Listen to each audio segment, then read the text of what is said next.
All right, guys, so there's clearly a lot that separates the pros from your average run-of-the-mill player. All it would take is really just start watching like a minute of someone like Day or Taysom to really realize how dominant one can possibly be in this game. But how you get there? Like, what makes a pro player a pro?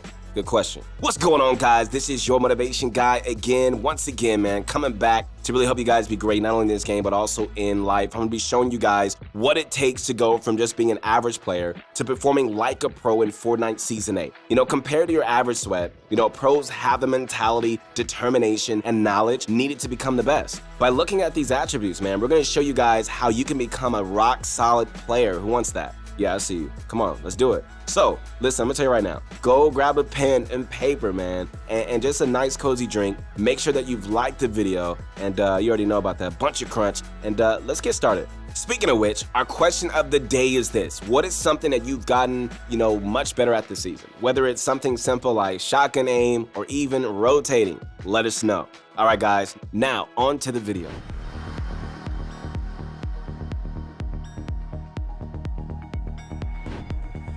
So if you're still struggling to improve at Fortnite despite a ton of game time, the issue likely sits with your mentality. You know, if you're looking to get better at this game or anything else in life, it's important to be willing to learn from mistakes. Okay, so what we mean is that after every single elimination, you need to look at what you did wrong. You know, you can't just try to deflect the blame into somebody else. Dying and blaming it on bad RNG, a weapon being overpowered, or opponents acting recklessly are some of the common ways we see players deflect blame. Now look, like, I get that sometimes those factors might have contributed to your death, but there's one thing usually in common with what players like to blame. They're all outside factors beyond your control and don't revolve around how you play. Like, if a player pushes you in the storm and you die because of it, blaming the player won't get you anywhere, man. Sure, their psychotic behavior got both you guys eliminated, but you need to instead think of how you played leading up to that point. Okay, could you have taken another rotation path? Or maybe you should have just been more watchful in spotting potential players. How about rotating early next time? Regardless, the point is that you need to be primarily focusing on yourself and in trios, your team's gameplay.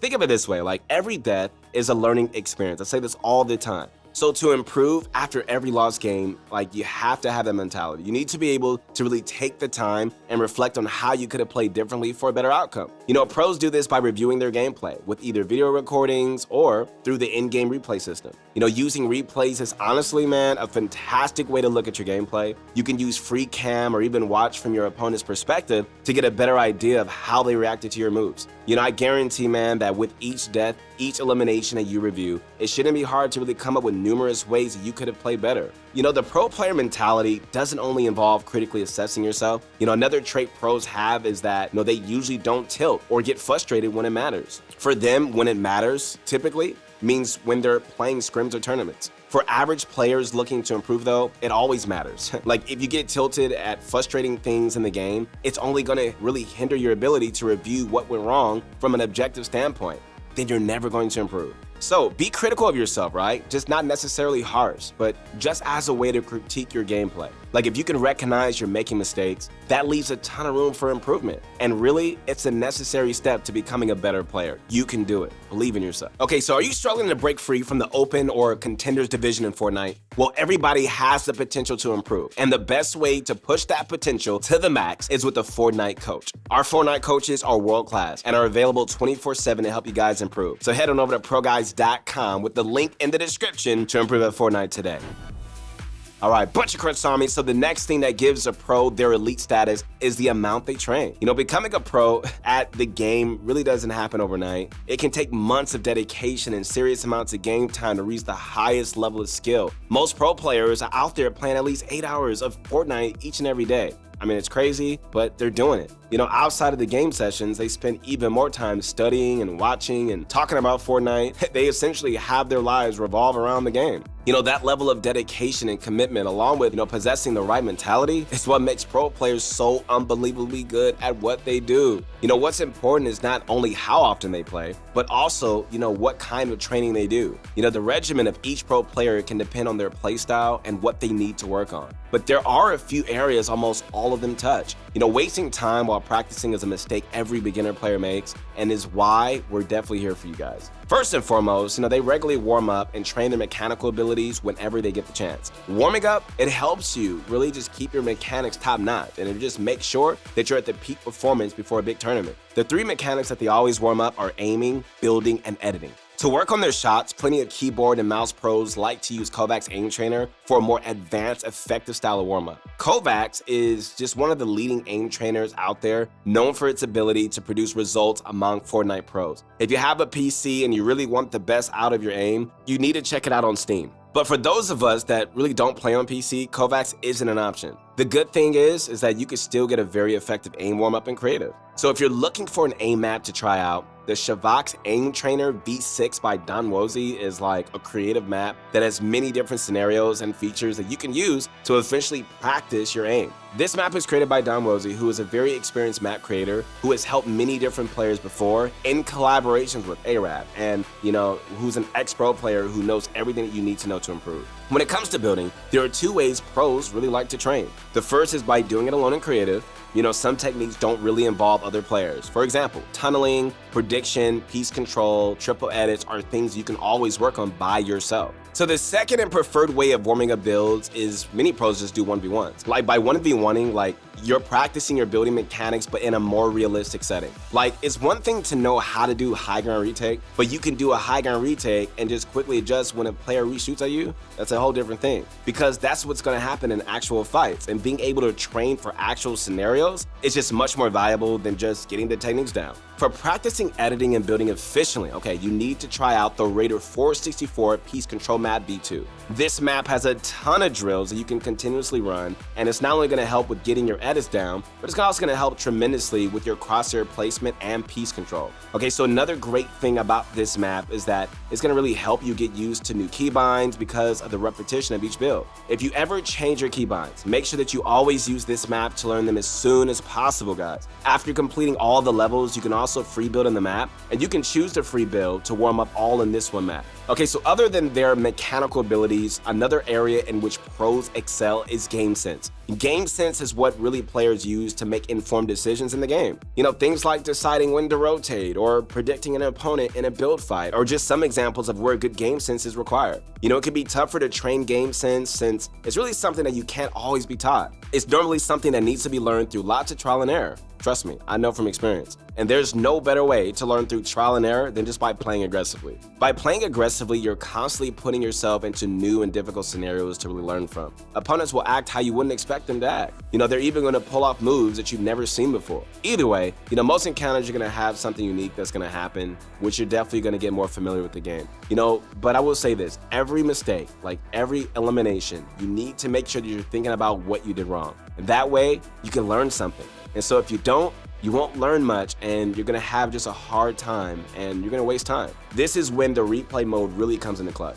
Since there's a lot of death involved with W King, it's pretty normal to lose arena points during this learning phase. Don't be discouraged by this though, and really just use this as motivation to grind and dominate. You can play aggressively with your mind at ease, I'm telling you. Land in hot zones, take in fights whenever you can, push players, and get yourself into uncomfortable scenarios that you can learn from. Moving on, scrims and zone wars are probably the best way to practice competitive in games right now. It teaches you how to tunnel in the low ground, control height from above, and deal with storm pressure. Essentially, it helps teach the mechanics and game sense involved with in-games.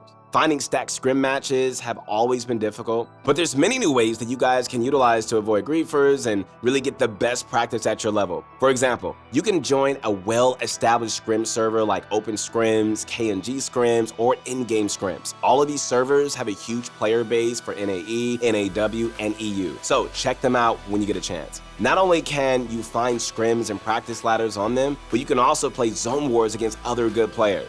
I really get it that most of us probably don't have the option to commit most of our days to Fortnite. We got school, we got homework, we got jobs, we got to take care of a lot of things, I get it. But even with those obligations, improvement is still entirely possible, man.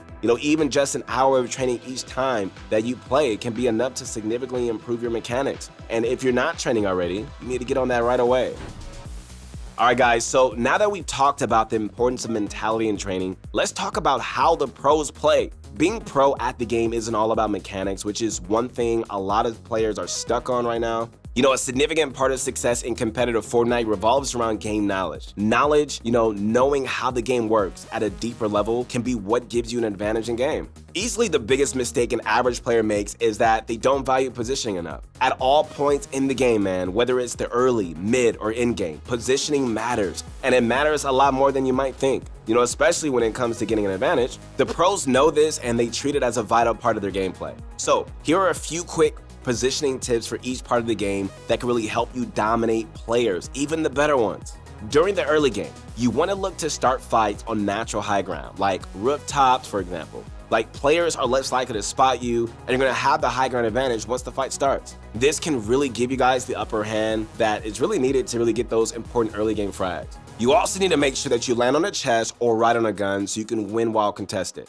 During the mid game, placing yourself in the center of the zone will reduce the number of rotations and distance you need to travel. You just need to make sure that it's a safe position toward the center, not one where every player in the lobby has an angle just to spam you down. So look for an already existing structures or hills to really cover yourself with. During the end game, the high ground plays an important role in the outcome of the match. So taking and holding height keeps you safe, just really opens up a bunch of kill opportunities for you. This is how a lot of top pros are able to consistently win matches. They make it to the end game and then close out the match by taking control of height. What's important to note is how and when they go for height. First, you want to use some mobility to get into the optimal position, aka inside the safe zone or as close as possible to it. So the right time to do this is usually whenever the current height holders are forced to move. This is normally during the first 50-50 zone, the one that's half in the storm, or the first moving zone. Once set up, you deny the current height holders from moving in and just work on keeping your own height. You can also sneak up by just utilizing floppers and just making a sneaky storm play on the opposing height team.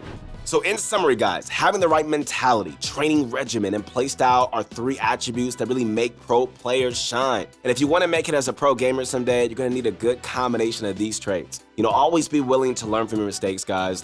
Don't just slip up on training because it's a necessary part of just keeping your abilities in working condition. Always be looking to improve your knowledge of the game because there's more to success in competitive than just having good mechanics. So utilize pro guys to become the best that you can be. And we really hope this video really helps you guys dominate the new season. Speaking of which, you can always check out the rest of our channel for more tips and tricks. Once again, this is your motivation guy, Keith Allen, who believes in you. I am your #1 fan, man, so keep going. Don't ever quit. Like the video, subscribe to the channel, and I'll connect with you soon. You connect to me on my Instagram at Your Motivation Guy. We'll see you on the next one. Peace.